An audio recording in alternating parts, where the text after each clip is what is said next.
К дому на Таежной 12 в Пакачах сейчас приковано пристальное внимание. Здесь идет капитальный ремонт. Многоквартирник давно ждал своей очереди на обновление. Все начиналось это еще с 2017 года, когда у нас здесь специализированной организацией было проведено 37 многоквартирных домов серии 112 на предмет аварийности. В ходе уже самого обследования, по итогам обследования, было выявлено 2 многоквартирных дома.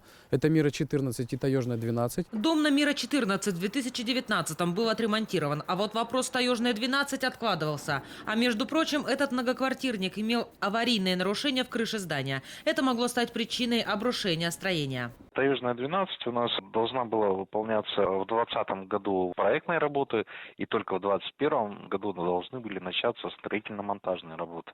Подрядчика все удачно сложилось, были материалы, были рабочие, было время.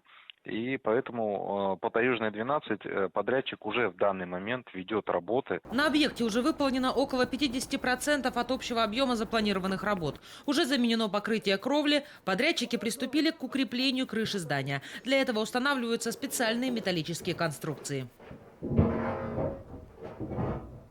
После того, как металлоконструкции будут смонтированы, подрядчики приступят к утеплению чердачного помещения.